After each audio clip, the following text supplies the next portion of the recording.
VBA macros सीखने की series में आपका स्वागत है। ये है हमारा पार्ट 4 और आज हम लोग देखेंगे कि फॉर्म बनाकर हम किस तरीके से डेटा एंट्री कर सकते हैं।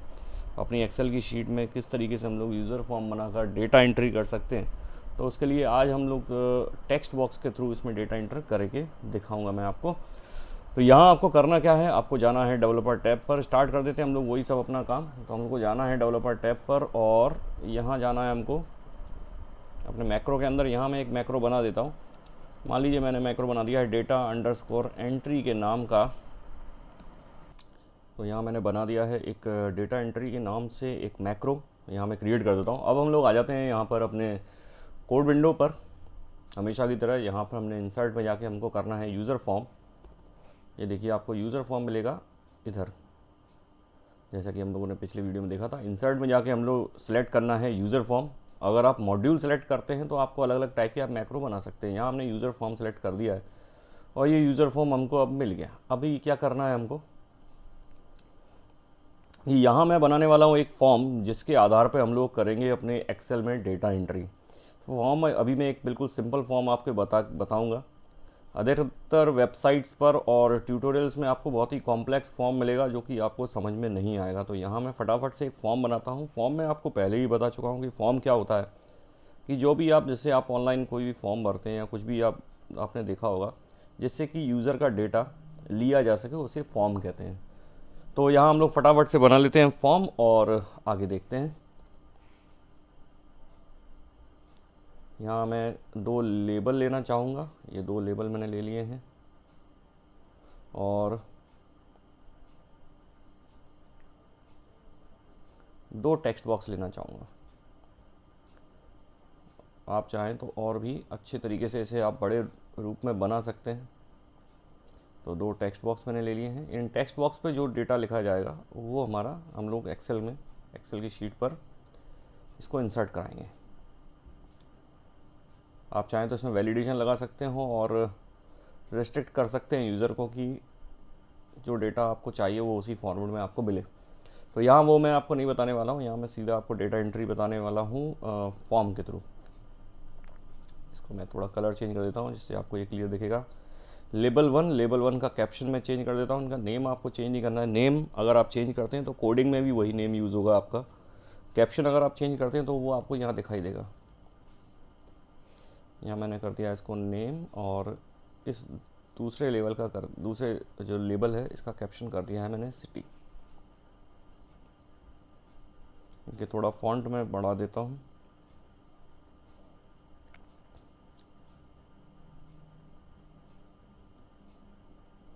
अभी ये क्लियर दिख रहे हैं। इनके भी फॉन्ट में बढ़ा देता हूँ कि जो हम डेटा इंसर्ट करेंगे, डेटा एंटर करेंगे वो थोड़ा बड़ा दिखाई दे। चलिए, और इसको थोड़ा मैं बड़ा कर देता हूँ इस फॉर्म को। आप चाहें फॉर्म की साइज़ बड़ी छोटी आप जैसे चाहें वैसे कर सकते हैं। इसको मैं सेंटर में ले आता हूँ और अभी ये काफ़ी अच्छा लग रहा है।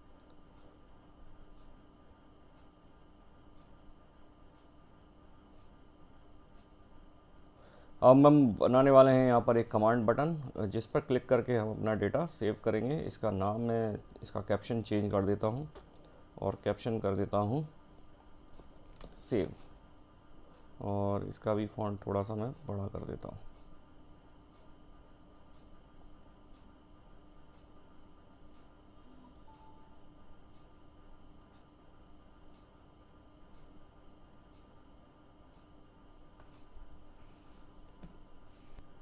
तो ये हमारा फॉर्म बन के तैयार हो गया है। अब हमको करना क्या है कि जो भी हम यहाँ पर डेटा डालें वो हमारा यहाँ एक्सेल शीट में इधर आ जाए। तो यहाँ भी मैं 2 अपने कॉलम बना देता हूँ, नेम और सिटी के, और जो डेटा वहाँ से आता जाएगा वो यहाँ पर अपना इंसर्ट होता जाएगा। तो फटाफट से कर लेते हैं हम लोग कोडिंग और आ जाता हूँ मैं इसके कोड विंडो पर। तो कोड हमको कहाँ लिखना है? कोड हमको लिखना है इस कमांड बटन पे। जब भी हम इस कमांड बटन को प्रेस करेंगे तो यहाँ का जो डेटा है, यहाँ पर जो डेटा लिखा हुआ है ये आ जाएगा हमारा एक्सेल की शीट पर। तो स्टार्ट करते हैं यहाँ से। तो सबसे पहला कमांड जो है हमको वो करना है कि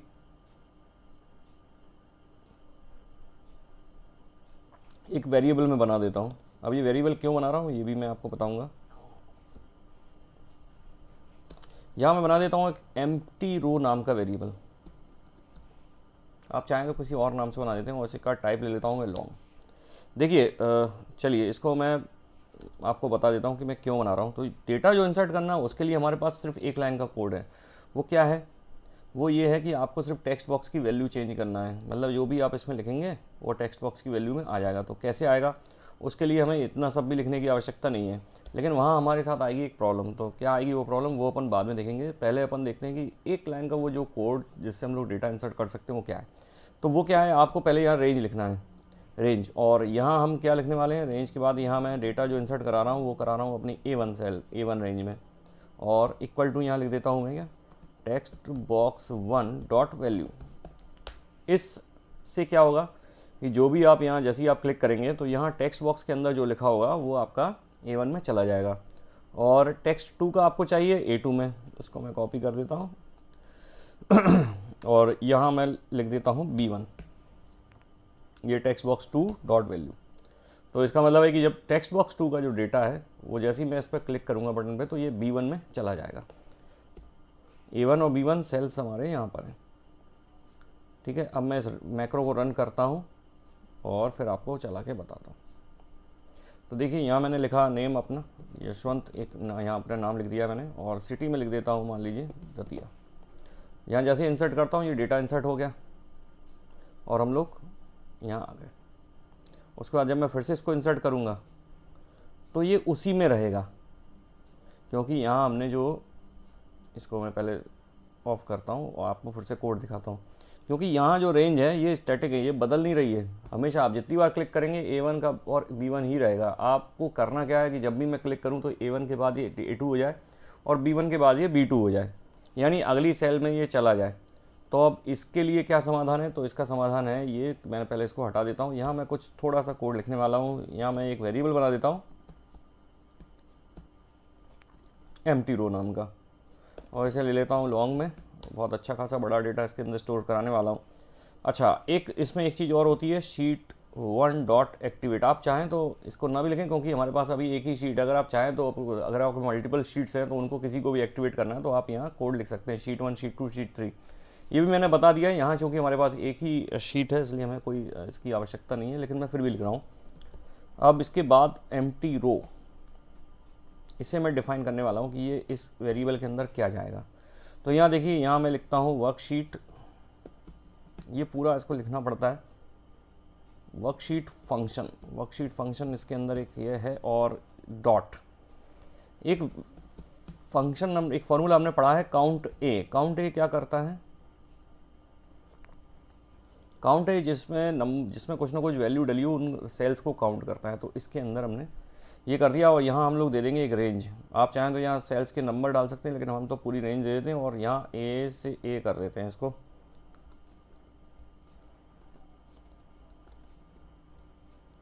और इसे बंद करता हूँ मैं, और इसके बाद इसे ये रेंज का बंद हो गया, और यहाँ +1 कर देता हूँ। अच्छा, यहाँ +1 करने से क्या होगा कि जैसे ही मैं इंटर करूँगा ना तो ये जो है ये अगले रो में जो डेटा इंसर्ट करेगा वो अगले रो में करेगा। यहाँ ध्यान रखना, यहाँ हम लोग सेलेक्ट नहीं कर रहे हैं। सेलेक्ट करने के लिए अलग से हमको कोड लिखना पड़ेगा। यहाँ जो डेटा है वो अगली रो में चला जाएगा, लेकिन आपका कर्सर वहीं पर रहेगा, लेकिन जो डेटा है वो अगली रो में जाना चलता चला जाएगा। अच्छा, अब डेटा इंसर्ट कराने के लिए क्या लिखना पड़ेगा हमको? यहाँ लिखना पड़ेगा सेल्स, और ये जो वेरिएबल लिया था, ये जो एक्चुअली ये जो चीज़ है ना, ये पूरा हमको यहाँ लिखना पड़ेगा। तो इसलिए हमने एक वेरिएबल ले लिया था एम्प्टी रो, और (1), ये कॉलम इंडेक्स है, (1), कॉलम इंडेक्स यानी A1। तो ए रो इंडेक्स हो गया 1 और कॉलम इंडेक्स हो गया 1। तो रो इंडेक्स आएगा अपना इससे, और ये आगे आगे बढ़ता जाएगा, और कॉलम इंडेक्स 1 है तो 1 ही रहेगा। और डॉट वैल्यू इक्वल टू, अब ये वैल्यू कहाँ से आएगी? Text box 1 dot value. ये टेक्स्ट बॉक्स 1 में जो वैल्यू लिखी हुई है, टेक्स्ट बॉक्स 1 कहाँ है? टेक्स्ट बॉक्स 1 हमने जो फॉर्म में बनाया है, ये वो चीज़ है। यानी कि ये मैं आपको दिखा देता हूँ, इसके अंदर टेक्स्ट बॉक्स 1 व्यू में ये ऑब्जेक्ट विंडो में जाते हैं हम लोग। तो ये जो है ये टेक्स्ट बॉक्स 1 है, ये टेक्स्ट बॉक्स 2 है, ये लिखे इनके नाम यहाँ पर। आप चाहें तो इनके नाम चेंज कर सकते हैं, लेकिन वही नाम आपको फिर कोड में यूज़ करना पड़ेंगे। वापस आ जाता हूँ मैं कोडिंग विंडो पर, इसे करता हूँ जूम, और ये देखिए तो टेक्स्ट बॉक्स 1 डॉट वैल्यू। अब हमारे पास 2 टेक्स्ट बॉक्स हैं। अगला जो है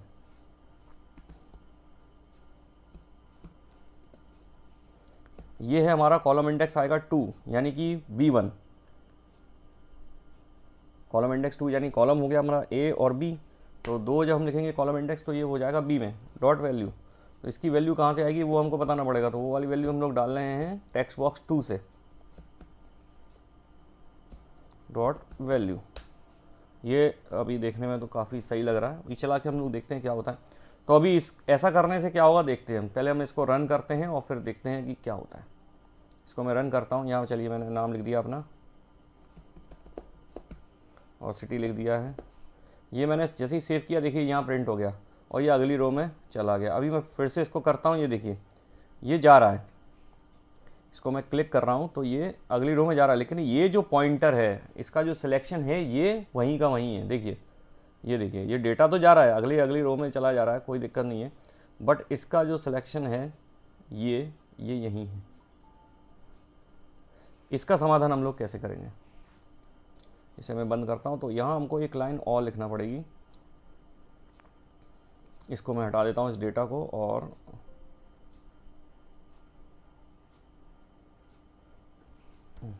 यहाँ हम लोगों ने नेम लिखा था, इसके ऊपर मैंने ओवरराइट कर दिया इसलिए ये चला गया।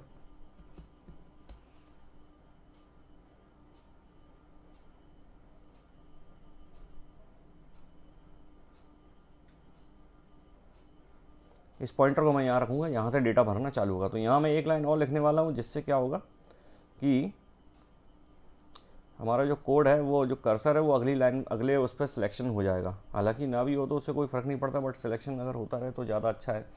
तो उसके लिए हम लोग एक लाइन का कोड लिखेंगे, वो लिखेंगे हम लोग यहाँ पर ऑफसेट यूज़ करेंगे हम लोग। यहाँ करेंगे हम लोग सिलेक्शन डॉट ऑफसेट, और ऑफसेट के अंदर यहाँ 1,0 दे दूँगा मैं, जिससे क्या होगा कि और अब ये अगली उस पर चला जाएगा। अब इसके साथ आपको कराना क्या है, इसके साथ हमको सिलेक्ट कराना है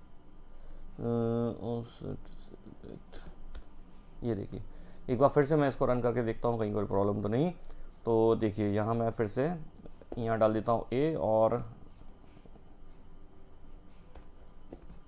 सिटी का नाम डाल देता हूँ दतिया, और यहाँ करता हूँ जैसे ही सेव करता हूँ ये देखिए ये अगले उस पर डेटा एंटर हो गया और अगले सेल्स पर चला भी गया। अब आप कहेंगे ये तो भाई दिख भी रहा है ये भी हो रहा है, तो आप चाहें तो ऐसे कंडीशन में आप चाहें तो अपनी शीट को हाइड भी कर सकते हैं। ये देखिए ये डेटा इंटर होता जा रहा है, जो भी आप इसके अंदर डेटा लिखेंगे वो भी इंटर होता जाएगा। अच्छा अगर आप चाहते हैं एक बार आप क्लिक करने के बाद अगर आपको ये खाली करना है, जो पुराना डेटा इसके अंदर ना रहे, तो उसके लिए आपको क्या कोड लिखना है वो मैं आपको बता देता हूँ। वापस से आ जाता हूँ मैं इस पर, ये सब हो गया। इसके बाद आपको क्या करना है, इन टेक्स्ट बॉक्स को खाली करना है। तो टेक्स्ट बॉक्स 1 डॉट वैल्यू, इस वैल्यू को खाली करना है। तो यहाँ हम लोग ये ऐसा लिख देंगे ब्लैंक। तो इससे क्या होगा टेक्स्ट बॉक्स 2 इसकी वैल्यू भी हम लोग ब्लैंक कर देते हैं। अब इससे क्या होगा कि ये जो वैल्यू है ये खाली होती चली जाएगी। जैसे ही आप नाम लिखेंगे यहाँ पर, ये देखिए ये नाम लिखा, ये इंटर हो गया, इसके बाद ये वैल्यू ये यहाँ पर ये ब्लैंक हो गया। तो जो नया यूज़र होगा जैसे ही करेगा तो उसको ब्लैंक मिलेगा, फॉर्म ब्लैंक मिलेगा। अब अगला क्या है कि आप चाहें तो इसको हाइड भी कर सकते हैं।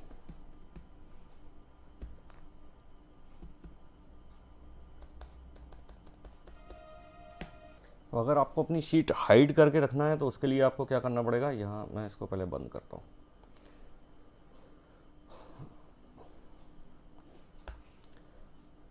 क्या एक्चुअली अगर हाइड हो जाएगी तो आपको फिर अनहाइड करने के लिए भी आपको एक बटन बना के रखना पड़ेगा। तो इसका एक तरीका है कि आप पहले एक काम करते हैं, हम लोग व्यू ऑब्जेक्ट विंडो पर आते हैं। तो यहाँ मैं क्या करता हूँ कि जैसे ही फॉर्म लोड होता है, फॉर्म लोड होगा वहीं पर हम लोग इसको शीट 1 डॉट एप्लीकेशन और डॉट विजिबिलिटी इसकी हम लोग फॉल्स कर देते हैं। देखते हैं क्या होता है, क्या काम करता है ये। देखिए मैंने इस पर फॉर्म पर क्लिक किया तो ये गायब हो गया। अभी मैं इसको स्टॉप करता हूँ। आपकी एक्सेल शीट गायब हो गई, मतलब इसका मतलब ये हाइड हुई है, ना कि ये परमानेंटली गायब हो गई है। तो आप चाहें तो ये कोड लिख के इसको एक्सेल शीट को आप हाइड भी कर सकते हैं। आप ये कोड को किसी कमांड बटन पे भी लिख सकते हैं और कहीं और भी मार्क कर सकते हैं। तो हालांकि मेरा उद्देश्य आपको ये था कि किस तरीके से हम लोग ये फॉर्म एक इजीली फॉर्म हम लोग बना सकते हैं। अब इसको मेरे को अनहाइड करने के लिए यहाँ इसको ट्रू करना पड़ेगा। उसके बाद मैं इसको रन करता हूँ। ये देखिए फॉर्म पर क्लिक करूँगा, ये शीट मेरी वापस आ गई है। ठीक है, बाकी आप इसमें जितना डेटा करना चाहें वो एंटर कर सकते हैं, ईजिली होता जाएगा आपका। और ये देखिए, तो आशा करता हूँ आपको ये चीज़ समझ में आई होगी। ये बिल्कुल बेसिक तरीके से मैंने समझाने की कोशिश की है, कम से कम कोड का यूज़ करके इसको समझाने की कोशिश की है। अधिकतर साइट्स पर आप जाएंगे तो आपको देखेंगे तो आपको बहुत ही कॉम्प्लेक्स ऑपरेशन इसमें करने को मिलेंगे, लेकिन ईज़िली आपको समझ में नहीं आएगा। तो ये सीरीज़ आपको कैसी लगी, ये इसके लिए भी आप लोग कमेंट करिए और जुड़े रहिए मेरे साथ। और भी इसके अगले पार्ट्स देखने के लिए सब्सक्राइब करिए मेरे चैनल को और बेल आइकन को ज़रूर दबाइए। ये पूरी सीरीज़ काफ़ी इंटरेस्टिंग है और काफ़ी हेल्पफुल है। अधिकतर कंपनीज़ में, अधिकतर ऑफिस में एक्सेल पर ही ज़्यादा काम होता है। आप चाहे किसी सॉफ्टवेयर इंडस्ट्री में जाएं या कहीं पर भी जाएं, एक्सेल में डेटा को बहुत ज़्यादा महत्वपूर्ण माना जाता है। हमेशा जो डेटा आता है वो या तो CSV फॉर्मेट में आता है, या बड़े बड़े डेटाज आते हैं वो भी CSV में आते हैं।